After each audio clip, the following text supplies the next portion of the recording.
Hi everyone, my name is Jolly. I am what's standing between you and Maria Ressa. She's next. I just want to sort of reset the energy, so can everyone please stand for me? Everyone stand. And, alright, that's good. Everybody, including the people in the back. And what I want you to do is to turn to the person, no, everyone turn left. Everyone turn left. And I want you guys to give a fantastic massage to that person in front of you. The best massage you have ever given. Shot to it. Right. Alright. Very nice. Okay, now everyone face the other way, and please return the favor. If your partner gave a great massage, then give back a great massage. If they were crappy, then give back a crappy massage. You get what you give. Alright, done. Everyone have a seat? Thank you. I want to reset the energy in the room. Alright. So, let's ask that question again. Who here is subscribed to at least one YouTube channel? Raise your hand. Everybody in the room, right? Subscribe to something, right? Who here already has a YouTube channel? Wow, that's more than I thought. And who here would like to start a YouTube channel or would want to be a YouTuber? Yeah. Hopefully, after my talk today, when you start finding out how much these people earn, well, I'm not going to tell you that, but maybe you'll be a bit more enticed to get into YouTube. So, let's begin. Now, let me talk about Google or YouTube first. Now, YouTube started back in 2005, if you guys remember, and it had a sort of tagline under the YouTube logo. It was, you remember? It was broadcast yourself, right? And since then, we've dropped that tagline. But our mission from day one has always been true. It's to give everyone a voice and show them the world, right? It's a place where people can share their stories and a place for everyone to discover other people's stories. And if you look at the values that YouTube stands for, the number one value is freedom. And we have a Lola doing cartwheels, you know, that's what they do. And it's expressed in a number of different ways. Freedom of expression means whatever your thoughts, whatever your talents are, YouTube is a great place to put it. Freedom of information. Whether you are a Cambridge professor or someone in rural Cambodia, you have access to the same information on YouTube and you can learn anything you want on the platform. Next is the freedom of opportunity, meaning whoever you are, wherever you're from, you can turn YouTube into a media business. I'm not sure if you guys know kids' toys, right? They unbox toys and everything. So, in case you didn't know, does everyone here know how you make money from YouTube? Okay, so if you didn't know, so for example, you have a YouTube video, right? And then an advertiser like, I don't know, Unilever for example, will put an ad right before your video. If a person does not skip that ad, then the advertiser pays Google. Some of that money goes to us, but actually a bigger portion of that money goes to the creator. And that's how you get paid, right? And actually, on average, you might make something like $1 for every 1,000 views, something like that. So Kids Toys was actually making, I think between $20,000 to $30,000 a week from YouTube videos, because they have 2.4 million subs and 3 billion views on their videos. So if you have any cute pamangkins who are b-boy and how to open toys and all these things, please start a YouTube channel for them. And lastly, freedom to belong, right? YouTube is all about community. So we've had a lot of YouTubers, for example, we have lots of LGBT YouTubers who actually were comfortable enough with the community they were in to actually use YouTube as a way of coming out to their fans. And that really exemplifies freedom to belong. So these are the stuff that YouTube stands for. And we actually have now about 30 channels with over 1 million subs. I'll show you guys a number of these channels a bit later on. But we've also got about 380 channels with over 100,000 subs. And that includes a lot of different artistas who have started coming over to the platform, like Sina Hard Evangelista, Chris, Michael V is on the platform as well, with something called the Toy Story, Julian Santos. So it's a really fast-growing community, right? So today I'm going to take you guys through 5 tips, or 5 sort of sets of tips to really make sure, or not really make sure, to help you on your journey to starting a successful YouTube channel. So, the very first thing, and I'm sure many other speakers before me have said this, the number one thing about YouTube is authenticity.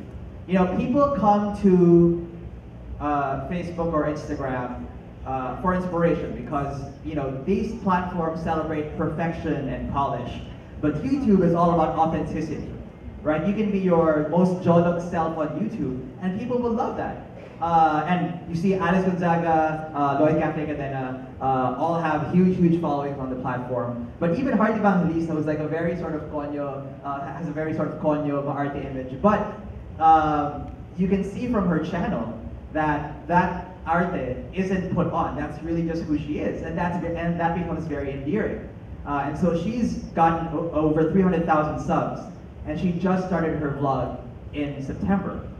So really fast growing community. But outside of these, there's a lot of different YouTubers who have really come to the platform because they're doing things that they truly love. It's a very long journey, I will tell you, because if you came to YouTube purely to make money, you're probably going to be very disappointed because it's going to take 1 or a couple of years for you guys to get to a point where it's about 100,000 subs and you're making a lot of money. So it's a lot of work to get to a place where it's scalable. But if you love what you do, then you'll eventually get there. We have these different channels. Live Love Party is a Zumba channel, which now has over about 1.5 million subs. We've got Chris Cantada, who does these like Power Rangers cosplay stuff. He's over 500,000. We have Mosequito. Mosequito, what she does is she does these like custom wigs for dolls, which is such a niche interest, but she loves doing that, and then people just discovered her, and now she has 250,000 subs. And of course, one of the speakers today, interestingly, he was like a VP for PLDT, Carlo Ople. He has a sneaker channel, so go on YouTube, look for Carlo Ople. He has over 100,000 subs on his, sorry, it's 105, not 150,000 subs on his sneaker channel, right? So the very first thing is you need to be authentic. You need to be your authentic self, and you need to love genuinely what you do, and you shouldn't outright do it for the money. Now, second is your content must have purpose. And in YouTube, we say that you need to do one of three things. You should either entertain people, meaning create intrigue, instill suspense, make people laugh. You can educate, be transparent, be credible, teach something new, or inspire, be relatable, have heart, have purpose, and be timeless. So there's a lot of different things you can do on the platform. To give you some examples, you might have known, Rufa Mequito very recently started a YouTube channel some couple of months ago. Her very first video was her audition for Waze, to be a voice on Waze. Google actually also owns Waze, so I've been trying to make this happen with our Waze person. So hopefully it does. We pray that we'll hear go go go on our Waze apps very soon. I would love to hear that. That made traffic so much better. Sorry, it's not moving. There we go. Sorry. Educate. So we have Julian Santos, who does her cooking tutorials, and she's still very entertaining while she does it. I think the reason why it's done so well is because she was such a personality. I think the reason why she started this channel was that the TV networks didn't believe that a cooking show would do well in the ratings, and so she decided, well, screw that, I'll start my own thing. And now she has 400,000 subs, channel's doing fantastically well. And of course, inspirational. You've got Will Dasovich, he has over 1.5 million subs. And last year he was diagnosed with cancer. And he decided to sort of use the platform as a way to tell his fans about what he's going through. And people started following this journey and getting really inspired by that. So you can be any one of these three things, and I think you'll have a really successful channel. So really think about what your channel is for as you're starting it. The third one is strategy. Now, if you remember, Anton earlier mentioned Hero, Hub, and Help, and I'll get through HHH in a bit. But here's sort of the journey that many YouTubers, or even just brands, who want to start on the platform would go through. You would first think about what is my personal branding and identity. I will sort of intersect that with what my audience's interests are, and that's going to define my content territory. So what kind of content do I have the authority to speak about? And then after that, define what your tone or what your purpose is, which I showed earlier. You'll either entertain, educate, inspire, or do a combination of 2 or 3 of these, and that will define your the tone and the core message of your channel. So, as you know, there's a lot of different ways that people interact with the YouTube platform. So the first is you search. You come to YouTube. You look for something very, very specific. The second is you're browsing. You've come to YouTube, you have nothing specific in mind, you just want to get distracted by whatever content is there. And the last is tuning in, meaning if you're subscribed to a channel, you tend to watch certain channels sort of over and over again, or you tend to come back because they have new content every day or every week, right? So that's tuning in. And really, Hero, Hub, and Help align with these 3 types of behaviors. Help is all about being the best answer to a question for people who are searching. You create hero content, which are really just like mass appeal type of content for people who are just there to be distracted. And then you create hub content for specific interests to make sure people keep coming back to your channel. Now, to give you an idea of like a creator who's done this is this is Erwan Yusuf's channel. So his hero content, he's got these videos, so for example, of his wife Ann Curtis doing a spicy noodle challenge. Sometimes he would do these things where he would just have water for a whole week. So those are examples of hero content. Next is Hub. So he's within his channel, he's created these different series that cover a certain topic. So for example, he has a series called The Overnight Guide. So this is really more sort of Anthony Bourdain travel plus food-ish. So that's an example of a series. That's a piece of hub content. And then Help are his tutorials on cooking. So you'll see here all of the cooking how-tos are there at the bottom as part of Help. And how-tos are becoming very big, by the way, in the Philippines. How-tos are the #2 highest search category on YouTube next to music. So there's a lot of space for us to teach other people, especially in non-urban areas. In non-urban areas, we actually found that people were more likely to come to YouTube to learn something new because it was a way to do it for free.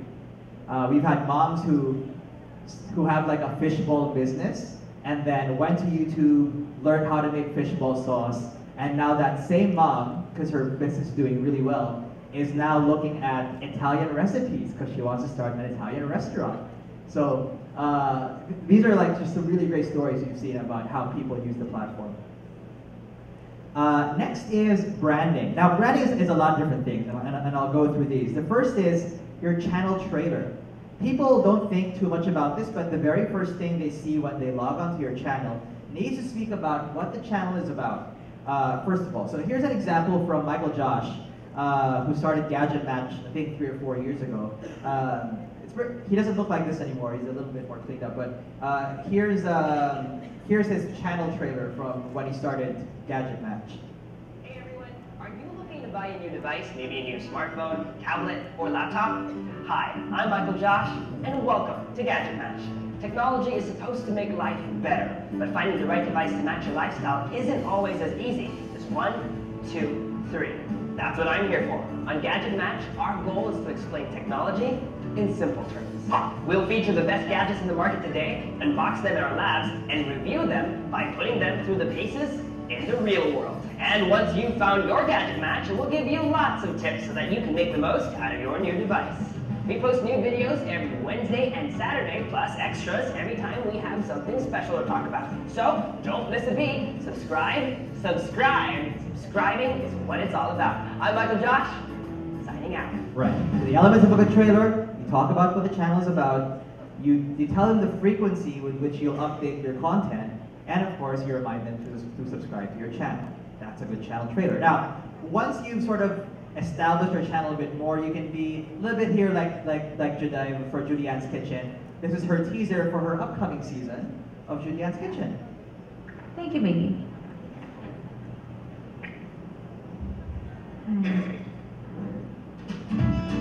Marami na ng mga bago na sa kitchen namin. Makabago ka lang kami sa lahat. I have some wine. Wala na.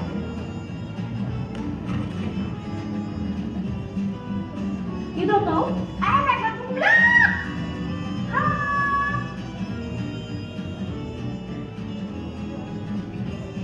Oh my gosh! I did a really good job. Good job today. Shows off the food, but also shows off her personality, right? So that's more squirting. So that's a great example of another channel trailer when your channel's a bit more mature. Right. The other one is, of course, keeping the branding consistent. So my friend Louis here made hey, you guys the people who made this content are in the room. So there you go, Louis and the rest of the folks.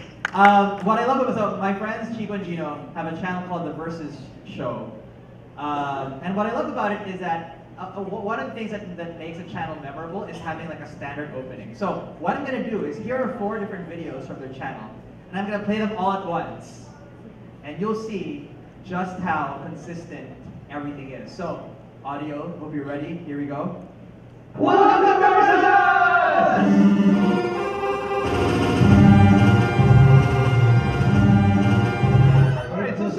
So much fun.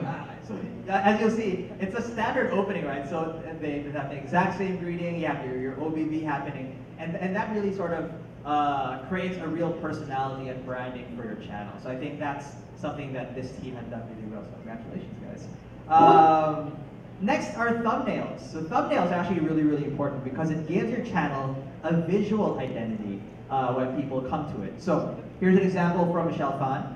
And it's not just about a channel thumbnail, but it's also about playlists. So for example, you'll see here that Trend Report has its own logo, its own sort of bluish color palette. Meanwhile, her other series called Pillow Talk would have its own color palette and its own font as well. A great example of a channel that's well organized is Tastemates. They've got a great sort of channel masthead up there. They've got their channel trailer, which talks about their upcoming shows and episodes. And then if you look at their thumbnails, they're very standard. You've got, up here you've got your channel name, Tastemate, or channel logo. You've got the chef, and then their recipe. And down here is another series called Tiny Kitchen. You guys know Tiny Kitchen? They make like food for hamsters, like tiny burgers and stuff. So again, Tastemate logo, Tiny Kitchen logo, and then finished product. So it's a very standard, very clean looking, very organized channel. So that actually really helps. And the very last thing, because I'm over time already, is discoverability. And there's a number of things. Having the right title, which means like putting searchable terms in your video title. For example, this channel that does music video parodies actually put Meghan Trainor All About That Bass on their title, but also of course put the word parody so people know it's not the actual thing. But also they put Key of Awesome number 92. And what does that mean? It means that if you like this piece of content, we've done 91 other things before this, and you should binge watch the hell out of this channel, right? So that's an example of a great title. And also, a little clickbaity, but a lot of vloggers do this. They put like a question as their video title as well. So this one says, could Kool-Aid break through, Kool-Aid Man break through a wall? Let's see. Add shortened URLs at the bottom. This portion of your video, add shortened URLs to make people interact with your channel in another way. And of course, in the same way you would put lots of tags on your Instagram posts, please put lots of tags as well in your YouTube posts to make them more discoverable. And that means that when people are searching, it will go higher in the algorithm and will show up more in the organic results. Okay, so please put it in the video manager, not in the description section. Okay, but these are not the only things that are rewarded by the algorithm. The most important thing is watch time. So there are two to think about here. One is video watch time, meaning if you have a 15-minute video or 15-minute vlog and people watch the whole 15 minutes, then the system rewards you by bringing you up higher in the algorithm or in the search results. And the other one is session watch time. So if you like one video and you decided to watch other videos, so now one 10-minute session turns into a 40-minute session, then again, your entire channel becomes rewarded in the algorithm. So I had that experience with Heart's channel some couple weeks back. I watched the adulting episode with Cheese, which is Cheese Escudero, and then I decided to watch her Come Prepare With Me and What's in My Bag. I don't even buy makeup, I watched the entire thing. So that's an example of great, session watch time. And there's a lot of different things that you can do to improve these things. One, of course, is making playlists. Some people tend to have, especially when they're watching on like a smart TV, they tend to just let things play.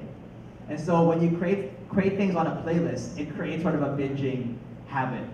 And you need to post very frequently, by the way, when you're starting out. The ideal is about 2 a week, 2 videos a week. If you don't have the bandwidth to do that, maybe do like 1 a week or 1 every 2 weeks. But at least make sure that your fans or your followers know that you'll be doing this on a regular basis. And also, more interactive elements like cards. So ABS-CBN, who by the way has 13 million subs, is now training their users to click on the eye icon on the corner, and that icon actually puts out links to other videos. And also end screens. You might have noticed a lot of vlogs have these extended 5-10 seconds at the end where you can either like put a link for subscription, which is the thing at the center, or put links to other videos as well. So you can add these elements to make things more engaging. Right, so that's actually it. I'm way over time, sorry tech people. But you can learn everything I just said online. This is like a super abridged version. I do like an hour and a half sessions on this one, plus. So go to creatoracademy.youtube.com if you want to learn a lot of these things, how to monetize, how to up your production game, how to do all the metadata stuff. And when you become a successful YouTuber, come email me, john.google.com. All right, thank you guys, have a great day.